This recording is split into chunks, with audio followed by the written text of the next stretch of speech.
Tapi tenang teman-teman, sekalipun kita mau dicaci maki, sekalipun kita dipermalukan, selama kita pasrah dan sabar, pasti Allah akan mengeluarkan kita dari kesulitan itu pasti.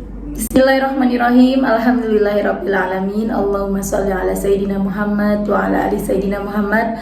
Assalamualaikum warahmatullahi wabarakatuh. Halo teman-teman, apa kabar? Mudah-mudahan teman-teman selalu dalam lindungan Allah Subhanahu wa taala. Amin ya rabbal alamin. Alhamdulillah, kali ini aku akan sharing pengalaman sholawat dari Mbak DN di Bekasi. Tapi sebelumnya buat teman-teman yang belum subscribe, di subscribe dulu ya biar aku makin semangat bikin videonya. Dan buat teman-teman yang punya testimoni sholawat, silahkan kirimkan testimoni kamu ke sini ya. Tapi mohon maaf kalau misalnya nanti aku jawabnya agak lama. Buat teman-teman yang punya Instagram, jangan lupa follow Instagram aku, Meliza Arnelia. Nah teman-teman, buat teman-teman yang udah ikutan PO buku Jangan Pernah Lelah Ada di Setiap Sholawat, terima kasih banyak. Dan buat yang mau beli, itu insya Allah masih ada bukunya. Langsung aja hubungi admin, nomornya yang ini ya, nomor adminnya. Dan insya Allah akan dikirimkan serempak di akhir bulan antara tanggal 29 sampai 31. Oke teman-teman, langsung aja sekarang aku akan bacain testimoninya ya. Dan ini mohon maaf banget nih, ini Mbak DN nge-DM aku udah lumayan ramai ya, tapi baru aku baca sekarang, jadi udah beberapa hari ya teman-teman ya. Maaf ya Mbak DN ya. Assalamualaikum Mbak Mel. Waalaikumsalam. Semoga ini benar nomor Mbak Melisa Arnelia. Mumpung belum dibaca, saya mau kasih testimoni Mbak. Perkenalkan, nama saya Ibu DN dari Bekasi. Tepatnya dekat Pondok Indah Jatisari. Katanya dulu Mbak Mel pernah tinggal di sana ya. Iya, aku memang tinggalnya di sana. Sampai sekarang rumahnya masih di sana. Tapi kebetulan aku lagi merantau di Tarakan, ikut suami aku yang dapat tugasnya di Tarakan. Insya Allah nanti kalau udah menetap di Bekasi, aminkan ya teman-teman, doain aku biar suami aku bisa cepat dapat kerjaan di Jakarta atau dimutasi ke Jakarta dan aku jadinya bisa tinggal di Bekasi. Amin amin ya rabbal alamin ya. Lanjut, tanpa sengaja pada tahun 2019 saya lihat channel Mbak Mel. Pada saat itu Mbak sedang testimoni seorang ibu yang sedang terlilit hutang. Saya tertarik, kok hampir mirip sama kisah hidup saya. Mulai saat itu, saya ikuti saran Mbak Mel, coba sholawat dan terus bersolawat, gak mungkin Allah gak nolong. Tapi pada saat saya menjalankan semua itu dan menerapkan zikir serta sholawat dalam hidup saya, ujian teramat sangat berat datang dalam hidup saya, tepatnya Oktober 2021. Apa yang saya tutupi selama ini dari suami saya tercium Mbak Mel. Saya punya hutang koperasi harian yang bukan cuma satu orang, yang pada akhirnya uang apapun habis nggak ketahuan. Selepas sholat maghrib, saya ingat betul, tepatnya bulan Oktober waktu itu, saya langsung dipulangkan ke rumah orang tua saya Mbak Mel. Tapi waktu itu saya sangat pasrah, nggak ada sedikit pun saya marah ataupun menolak. Karena saya sadar, saya memang salah. Tapi dengan berjalannya waktu, saya merasa kok nggak adil banget ya. Balasan yang saya terima baik dari Allah ataupun suami. Tapi saya tetap pasrah jalani sampai pada akhirnya suami saya sendiri yang menyuruh kembali ke rumah dan melunaskan hutang saya Mbak Mel, Masya Allah. Dan sekarang saya sudah bersih dari hutang harian Mbak Mel. Tapi hutang masih punya, tapi yang bayar bulanan. Memang sesuai dengan uang kami adanya bulanan. Dan ini pun saya lagi berusaha untuk membersihkan. Doain ya Mbak Mel, biar saya juga bisa melunaskan hutang bulanan saya, biar hidup saya bisa lebih tenang dari sekarang. Amin, amin ya rabbal alamin. Saat ini saya sedang hobi-hobinya bersolawat Mbak Mel, karena makin sering dapat kemudahan dan keajaiban yang saya nggak sadari. Apalagi Sabtu kemarin tanggal 18 Desember saya masih punya sangkutan di sekolah anak saya hampir 4 juta. Pas saya bayar cicilan 600, masa kata TU-nya sisa 1 juta. Yang tahun lalu 2020 sudah lunas. Saya bingung Mbak. Siapa yang nyicil, siapa yang lunasin? Padahal seingat saya, tunggakan saya masih 1,6 plus 1,6. Jadi kalau tunggakan saya 1 juta, kalau sisa tunggakan saya 1 juta, berarti terhapus 1,6 dong. Semoga Mbak Mil baca testimoni saya pagi ini, saya teruskan. Hari ini Rabu 22 Desember 2021. Karena di bulan ini begitu banyak keajaiban yang saya rasakan. Pada saat itu tanggal 10 Desember saya nerima arisan Mbak 10 juta. Padahal awalnya saya nggak ikut, nama adik saya yang keluar tapi dilimpahkan ke saya. Katanya buat beresin urusan saya dulu, nanti saya tinggal nyicil ke dia katanya. Alhamdulillah Mbak, dengan uang itu saya bisa bayar pajak tanah, bisa bayar kedua sekolah anak-anak saya, yang satu kelas 6 MI, yang satu kelas 8 SMK. Saya berpikir apa ini keajaiban sholawat yang saya dawamkan selama ini. Karena saya masih selalu berpikir apakah sudah pantas saya dapatkan keajaiban, karena ibadah saya yang masih jauh dari kata sempurna. Sekarang hidup saya merasa tenang Mbak Mel, udah gak pernah ada orang yang nagih, suami makin sayang, hatinya makin lembut, dan dia selalu merasa bersalah dengan apa yang pernah dilakukannya dulu kepada saya. Dan alhamdulillah suami ibadahnya lebih baik daripada saya, sholawatnya juga lebih berat dan banyak yang saya nggak bisa ikutin.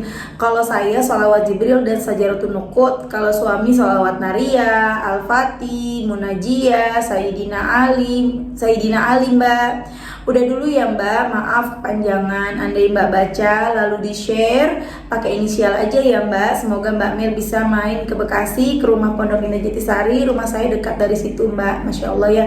Itu tadi teman-teman testimoni dari Mbak DN. Masya Allah banget ya teman-teman ya. Sama seperti yang dirasakan oleh banyak teman-teman yang udah bertestimoni, udah sholawatan, berharap Allah nolong, doa-doanya utang-utangnya dilunaskan, tiba-tiba dapat rezeki nomplok, tapi apa yang didapat? Kok malah ketahuan, kok malah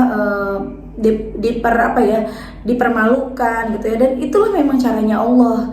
Tapi tenang teman-teman, sekalipun kita mau dicaci maki, sekalipun kita dipermalukan, atau bahkan seperti Mbak DN tiba-tiba dipulangkan sama suaminya, selama kita pasrah, ya udah terserah Allah aja deh, aku tahu aku salah, aku sampai seperti ini, masih untung aku masih hidup, masih untung aku masih bisa makan, masih untung kan teman-teman ya. Dan sabar, pasti Allah akan mengeluarkan kita dari kesulitan itu pasti. Contohnya yang dirasakan sama Mbak DN, betapa sedih ya, kita susah payah menutupi kesulitan hidup kita sendiri, seperti yang Mbak DN rasakan. Yang Mbak DN bisa sampai punya hutang, ya sudah pasti kemungkinan ya dari sebagian ibu-ibu rumah tangga sampai berhutang itu pasti kekurangan, pasti kurang, ada yang kurang gitu ya. Yang kalau mau bilang ke suami mungkin takut karena suami udah bantu gitu kan, atau biasanya kita nih kepengen bantu keluarga, pengen bantu temen, pengen bantu sahabat kita, saudara kita gitu. Biasanya gitu juga ya, ada yang gitu, akhirnya ada yang minta tolong kita pinjemin, pakai uang yang kita punya dulu, pakai uang bayaran anak sekolah kita dulu misalnya, sampai akhirnya mereka yang kita pinjemin malah nggak bayar. Akhirnya bingung, mau bilang ke suami takut, jadilah nyoba-nyoba pinjem gitu kan ya. Banyak juga kejadian-kejadian yang seperti itu. Nah, Masya Allah banget Mbak DN ini masih tetap ada di jalan Allah. Meskipun sempat tadi kan bilang sempat marah ya, sempat ngerasa kok kayak gini sih nggak adil gitu. Udah susah payah nyembunyiin hutang juga mungkin bukan untuk foya-foya ya Mbak DN ya. Terus udah berusaha deketin Allah, udah memperbanyak sholawat, tapi kok ini balasannya, kok aku malah dipulangkan ke rumah orang tua gitu. Selain udah malu ketahuan sama suami, malu sama keluarga besar, malu sama orang tua, sedih juga pastinya ya kan.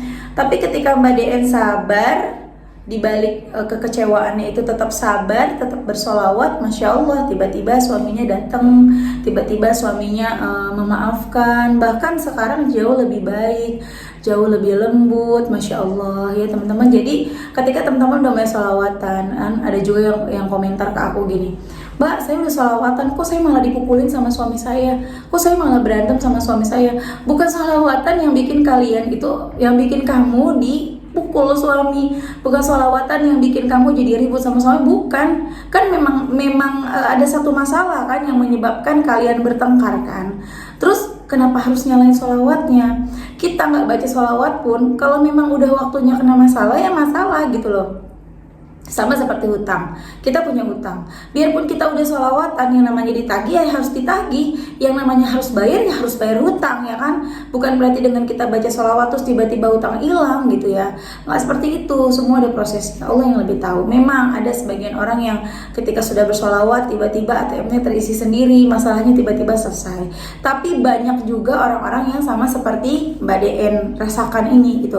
Tapi kan setelah ini Mbak DN ngerasakan sesuatu yang dahsyat, sesuatu yang membahagiakan ya. Keharmonisan rumah tangga itu jauh lebih bahagia daripada sekedar kita mendapatkan uang loh teman-teman. Andai Allah memberikan tiba-tiba rezeki nomplok, tiba-tiba ATM terisi sendiri gitu untuk Mbak DN untuk melunasin semua utangnya tanpa ketahuan suami, belum tentu sekarang suaminya jadi lebih lembut, suaminya jadi lebih sayang, suaminya jadi makin rajin ibadah, belum tentu gitu loh. Dan dengan peristiwa ini menjadi pelajaran buat Mbak DN dan juga suami pastinya kan. Akhirnya mereka sama-sama introspeksi diri, kemudian akhirnya sama-sama makin mengenal Allah, makin dekat dengan Allah, berubah deh. Ya belajar dari pengalaman, belajar dari kesalahan, ya kan teman-teman. Jadi teman-teman yang sekarang lagi ngejalanin sholawatan, jangan kejar hasil sholawatan karena punya banyak hutang. Jangan niatnya jangan langsung hutang lunas, enggak, jangan kayak gitu, karena teman-teman malah akan kecewa. Jadi ketika teman-teman bersolawat karena hutang banyak ya, udah sholawat aja. Satu, ampunan Allah. Kita bisa sampai punya banyak utang, kita sampai punya banyak masalah, itu semua karena kita punya dosa. Maka hapus dulu tuh dosanya teman-teman. Contoh juga selain utang ya, kita pengen banget dapat pekerjaan, udah bertahun-tahun nganggur, hapus dulu dosa kita. Seperti yang pernah dibilang sama Ustadz Yusuf Mansur dalam ceramahnya ya, dulu banget, aku juga udah lupa yang mana ceramahnya. Buka dulu tuh, dilihat dulu dari 10 dosa besar. Ya ada meninggalkan sholat, durhaka sama orang tua, berzina, kemudian banyak ya teman-teman ya. Aku nggak hafal dari ke 10 itu ya. Itu dilihat ada nggak di situ yang kita langgar. Kalau ada, itu dulu dibenerin. Misalnya kita sama orang tua ngeselin orang tua, datengin orang tua minta maaf. Kemudian kita perbanyak sholawat, benerin sholatnya, perbanyak sujud, tambahin tahajudnya, tambahin baca Qurannya, gitu loh teman-teman. Nah setelah itu kita juga harus ingat lagi bahwa sholawat bukan sholawatin utang, bukan sholawatin pekerjaan, bukan sholawatin keturunan, bukan sholawatin masalah, bukan. Kita punya doa, ini aku ulang-ulang jangan bosan, mudah-mudahan kalian tidak bosan ya. Kita punya doa, pengen punya anak, pengen punya rumah, pengen punya mobil, pengen punya kerjaan, ya itu doa kita ya. Pengen utang-utang kita lunas, pengen rumah tangga adem, pengen anak-anak kita jadi soleh-soleha, itu doa kita kan ya, doa kita tuh pasti dikabulkan sama Allah. Tapi itu semua nggak sampai kepada kita dengan cepat. Kenapa? Karena terhalang oleh dosa. Dosa adalah penghalang doa-doa kita terkabul teman-teman. Maka hancurkan dosa itu, hapus dosa itu. Caranya gimana? Ya deketin Allah, sholat tepat waktu, perbanyak istighfar, perbanyak sholawat. Satu sholawat yang kita baca, langsung tuh terhapus 10 dosa. Berarti kalau kita baca 1000 sholawat, hilang 10.000 dosa kita. Semakin banyak sholawat yang kita baca, maka semakin banyak dosa kita yang terhapus. Ketika dosa-dosa kita sudah terhapus, maka doa-doa kita jadi semakin cepat dikabulkan Allah. Itu kuncinya. Apalagi ada lagi yang nanya sama aku kemarin gini, Mbak, aku udah sholawatan, rezeki aku lancar Mbak, tapi kenapa setelah 40 hari aku rezekinya seret ya? Itu aku kadang suka bingung ya, kalau yang seperti itu mengartikan sholawat itu seperti apa ya gitu loh teman-teman. Sholawat itu bukan mantra buat kita dapat banyak uang, bukan ya. Sholawatan jadiin zikir harian. Dengan sholawatan hati ini jadi adem, dosa-dosa terhapus. Ketika dosa-dosa terhapus, doa terkabul. Ketika dosa-dosa terhapus, cahayanya Allah masuk ke dalam diri kita, ke dalam dada kita, karena sudah tidak terhalang lagi sama dosa. Hati kita jadi bersih, jadi adem. Masalah akan tetap datang, walaupun kita nggak baca sholawat, masalah tetap datang ya. Jadi ayo pelajarin lagi deh tentang sholawatnya gitu, perbanyak dulu deh, jangan ngejar hasil ya. Jadi buat teman-teman yang Mbak aku udah sholawatan kenapa begini, itu berarti masih ngejar hasil. Jangan ngejar hasil, tapi kejar ampunan Allah. Oke teman-teman, jadi ketika teman-teman ngerasa kok belum dikabulin ya, oh berarti dosaku masih banyak, baca lagi sebanyak-banyaknya ya. Oke teman-teman, terima kasih udah nonton. Mudah-mudahan bermanfaat buat kita semua, dan kita doakan buat Mbak DN mudah-mudahan hutang-hutangnya lunas semuanya, rezekinya dilancarkan, dan hajat-hajatnya dikabulkan oleh Allah. Amin amin ya rabbal alamin. Assalamualaikum warahmatullahi wabarakatuh.